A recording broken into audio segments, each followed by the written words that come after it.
त्यानंतर जे डॉक्युमेंट्स द्यायचे होते ते दिले, त्यांच्यासोबत चर्चा केली आणि त्यांना सांगितलं की असे काहीही बिनबुडावेचे आरोप आम्ही करत नाही, सगळे डॉक्युमेंट्स आहे.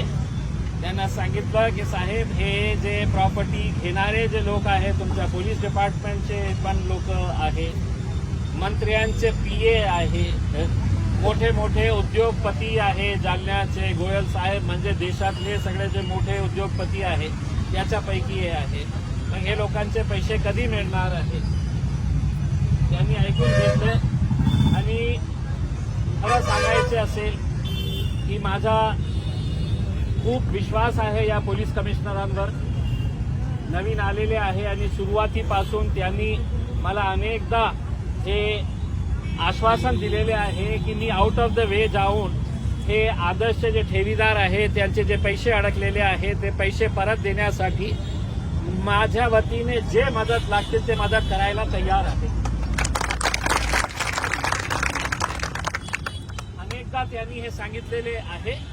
आज जेव्हा आम्ही ते सगळे डॉक्युमेंट्स त्यांना दिले तर त्यांचं म्हणणं होतं की साहेब, तुम्ही काल जे व्हिडिओ तुमचा मी बघितलं होतं, जे काल मी बोललो होतो, या व्हिडिओ प्रेस कॉन्फरन्समध्ये जे मी सांगितलं होतं, त्यांनी मला सांगितलं की मी सगळं ते ऐकलं, मी बघितलं तुम्ही जे जे बोलले आहे आणि त्याच्या डिटेल्सही काढायला सुरुवात केली आहे.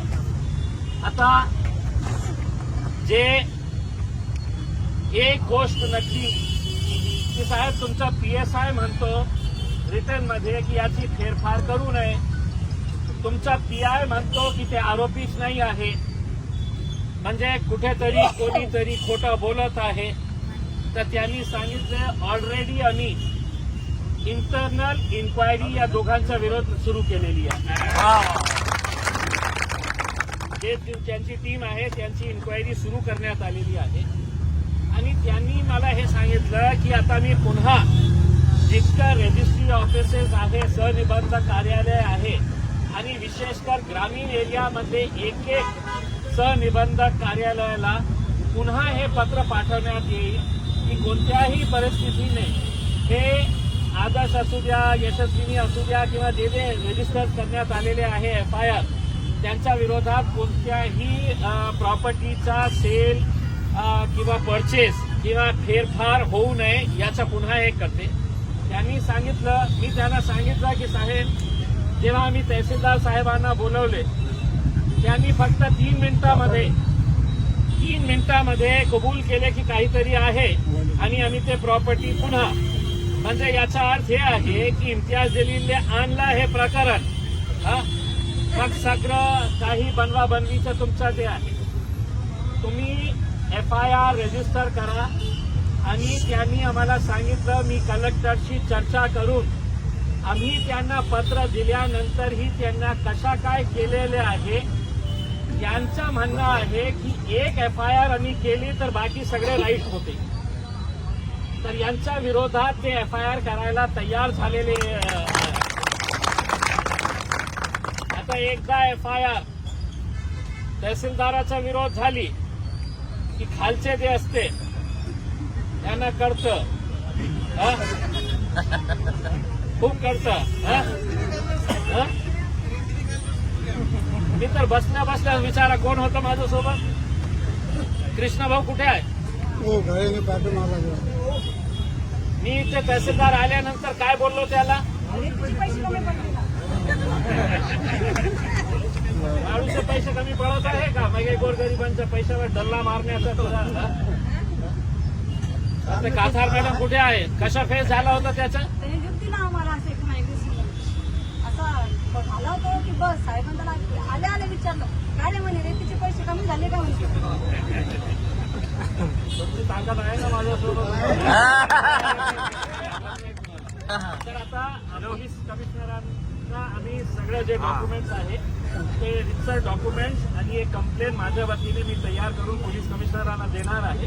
त्यांनी म्हटले की मी कलेक्टर साहेबांसोबत चर्चा करेन आणि त्यांनी हे मान्य केले की हे चूक झालेली आहे आणि पोलिसांच्या बाबतीत जे चुकी झालेली आहे त्याची ऑलरेडी इन्क्वायरी त्यांनी केलेली आहे आता यांच्या विरोधात FIR करण्यासाठीही त्यांनी तयारी दर्शवली आहे. आम्ही त्यांना सगळ्या डॉक्युमेंट त्यांना देतो आणि पोलिसांवर पुन्हा एक प्रेशर टाकतो. ते ऑफिसमध्ये बसून ते CCTV आहे ना ते बघत होते आपल्याकडे,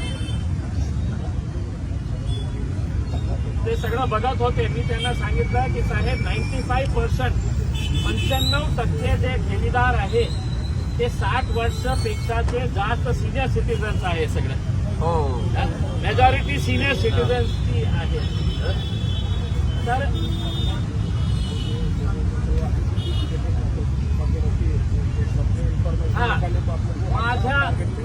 मला हे माहित आहे की माझ्याकडे जितकी माहिती आहे त्याच्यापेक्षा जास्त माहिती तुमच्याकडे आहे.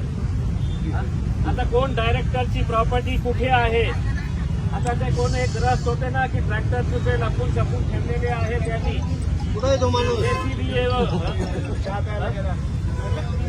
सांगा ना आता ते जे जे असेल तुमच्याकडे जे माहिती नवीन मिळतं त्या ठेवीदारांच्या सर डायरेक्टरच्या मॅनेजर आहे ना, मॅनेजर माडेकर त्यांची सुद्धा भरपूर प्रॉपर्टी आहे. मी सातबारा दिली यांच्याकडे. माझ्याकडे आम्ही बघूला देतो. आता एक गोष्ट नक्की की कोणीही हिंमत करणार नाही. कितीही पैसे दिलं तर ते आज हे प्रार्थना करणार आहे हे आधार कार्डाचे पैसे कधी देतील आणि हे ये आदमी कैसा छुट्टा हमारे से करके प्रार्थना करेगा. तो मेरे हिसाब से आता काय आहे की पोलीस कमिशनर साहेब आता कलेक्टर साहेबांना येणारा थोडासा उशीर होणार आहे. तर तेही आपल्याला माहित आहे की शेतीवर गेलेले आहे, किती भरपाई काय करायची आहे, लोकांना काय द्यायचे आहे, तेही महत्वाचं काम आहे. पण तुम्ही चिंता करू नका, मी आहे तुमचा प्रतिनिधी करणारा. तर पोलिसांना जे जे द्यायचे आहे, कलेक्टर सोबत काय चर्चा करायची आहे, मी आणि 1-2-4 लोक आपल्यापैकी त्यांना घेऊन जाऊन आपण काय त्याच्यामध्ये पुढचा करता येईल ते करू. आपण आता घरी जाऊन पाडवा साजरा करा. खूप खूप